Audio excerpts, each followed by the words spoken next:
और अब खबर छतरपुर से है, जहां पर बागेश्वर धाम में बड़ा हादसा हुआ। निर्माणाधीन टेंट गिरने से एक भक्त की मौत हो गई। लोहे का एंगल सिर में लगने से हुई मौत। वहीं हादसे में 8 श्रद्धालु घायल हो गए, 3 की हालत गंभीर है। सुबह आरती के बाद गिरा टेंट। यूपी के बस्ती का रहने वाला था मृतक। बारिश से बचने के लिए टीन के नीचे खड़े थे लोग। घायलों को अस्पताल में कराया गया है भर्ती, जहां पर उनका इलाज चल रहा है।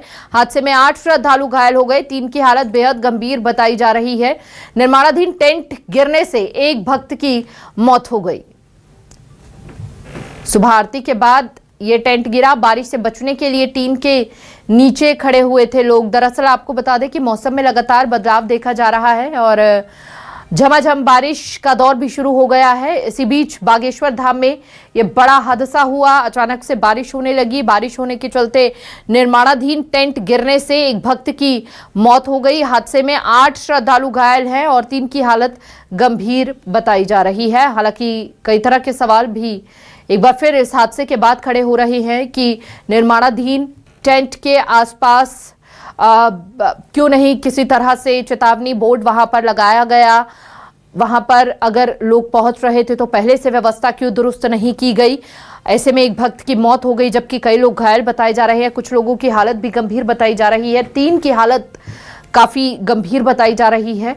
8 श्रद्धालु घायल हुए और एक भक्त की मौत हो गई।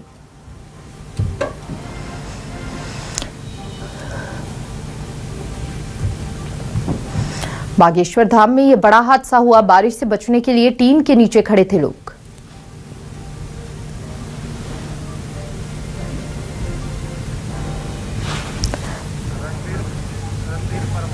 ज्यादा जानकारी के लिए संवाददाता रणधीर परमार हमारे साथ जुड़ चुके हैं। रणधीर से पहले तो समझ लेते हैं, रणधीर वहां पर क्या हुआ था उस वक्त? अगर निर्माणाधीन वहां पर कोई भी टेंट का काम चल रहा था तो चेतावनी बोर्ड नहीं लगाया गया था, लोगों से मनाही नहीं की गई थी कि वहां पर निर्माणाधीन कार्य चल रहा है, इस ओर ना जाया जाए, क्योंकि बरसाती मौसम है, कभी भी कोई भी बड़ा हादसा हो सकता है। देखिए हिमानी, अगर हम बात करें तो निश्चित तौर पे ये घटना एक गंभीर है और निर्माणाधीन जहां काम चल रहा था वहां पे कई लोगों का जाके बारिश से बचने के लिए रुक जाना, क्योंकि क्या है वहां पे कार्यक्रम चल रहे हैं। कल वहां के पीठाधीश्वर धीरेन्द्र कृष्ण शास्त्री का जन्मदिन है, आने वाली 10 तारीख को गुरु पूर्णिमा है, तो लगातार कार्यक्रम चल रहे हैं और कार्यक्रमों का जो स्थान है उससे कई दूर जो मंदिर के पास का ये प्रांगण था वहां पे लोग जो दर्शन करके लौट रहे थे, जब जैसे ही बारिश तेज हो जाती है तो वो एक निर्माणाधीन कार्य जहां चल रहा था वहां पे जाके बारिश से बचने के लिए रुक जाते हैं। वहां पे कोई किसी की मौजूदगी ना होने के कारण और सुबह सुबह का वक्त होने के कारण ऐसी स्थिति बनती है और ये जो मतलब वो छत थी, जो 3 शेड था, वो आकर गिर जाता है, जिसमें एक व्यक्ति की मौत हो जाती है और 8 लोग गंभीर घायल हो जाते हैं। तत्काल आनंद फानंद में वहां का सेवादार, पुलिस प्रशासन वहां पहुंचता है और उनको जल्दी से जल्दी जिला अस्पताल पहुंचाता है, जहां पर 8 लोगों का इलाज जारी है, उसमें से 2 गंभीर बताए जा रहे हैं। और इन तमाम चीजों की स्थिति हम अभी एकदम से स्पष्ट इसलिए नहीं कर सकते हैं मानी, क्योंकि वहां पर किसी से भी हमारी बात नहीं हो पा रही है। वहां पे लगातार और भी कोई नुकसान ना हो और भी किसी को चोटें ना आई हो, इन तमाम चीजों पर लोग ध्यान दे रहे हैं और जिला अस्पताल में उन 8 लोगों का इलाज चल रहा है। मानी, घायलों की हालत कैसी बनी हुई है? हिमानी, अगर हम बात करें तो 8 जो घायल हैं उसमें से 2 अभी डॉक्टर के हिसाब से 2 लोग गंभीर बताए जा रहे हैं, उनको शायद ग्वालियर रेफर भी किया जा रहा है। अभी हालांकि ऐसी कोई चीजें बिल्कुल स्पष्ट सामने निकल कर नहीं आई हैं, लेकिन उन लोगों का इलाज जारी है और बाकी जो लोग हैं वो खतरे से के निशान से बाहर है। मानी, क्या जिम्मेदारों ने अभी तक इस पूरे मामले को लेकर कोई प्रतिक्रिया दी है रणधीर? देखिए मानी, अगर हम बात करें तो वो काम किसका था, वो होटल किसका था, वो जगह किसकी थी, प्राइवेट थी या सरकारी थी या धाम की थी, धाम के द्वारा काम कराया जा रहा था या प्राइवेट व्यक्ति काम कर रहे थे, निश्चित तौर पर वो जिसकी जगह होगी, जो व्यक्ति वहां काम करा रहा होगा और जो काम कर रहे होंगे उनके ऊपर एक्शन निश्चित तौर पर लिया जाएगा। लेकिन अभी चीजें स्पष्ट नहीं हो पाई हैं, जिस कारण अभी कह पाना बड़ा मुश्किल होगा। हिमानी, तो ऐसे क्या कार्यक्रम था रणधीर वहां पर कि भारी संख्या में श्रद्धालु वहां पहुंचे हुए थे?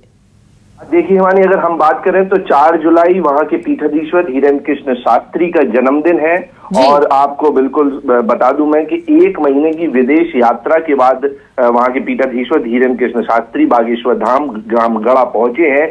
तो निश्चित तौर पर 1 महीने से जो श्रद्धालु, जो उनके भक्त, जो उनके सेवादार उनसे नहीं मिल पा रहे थे विदेश होने के कारण, वो तमाम लोग इस समय बागेश्वर धाम में पहुंच रहे हैं। ठीक है रणधीर, लेकिन क्या पुलिस ने कोई कार्रवाई अभी तक इस पूरे मामले में की है, क्योंकि बड़ी लापरवाही तो इसे कहेंगे। देखिए हिमानी, अगर हम बात करें तो अभी पुलिस की ओर से कोई भी बयान सामने नहीं आया है। हालांकि वहां के एसडीओपी और टीआई मौके पर पहुंच चुके हैं, आला अधिकारियों की भी पहुंचने की सूचना है, लेकिन किसी भी अधिकारी का सामने बयान ना आना निश्चित तौर पर अभी कह पाना मुश्किल होगा कि किस प्रकार की कार्रवाई होगी। हाँ, लेकिन एक चीज निश्चित तौर पे मानी जा सकती है हिमानी, कि जो भी इस व्यक्ति पूरे घटना में लापरवाही जिनकी सामने निकल कर आएगी, वोट नहीं टांगना, जो नियम रूल्स कायदे कानून है वो ना करना, उनके ऊपर कार्रवाई निश्चित होगी। मानी जी, बहुत बहुत शुक्रिया आपका रणधीर, तमाम जानकारी साझा करने के लिए।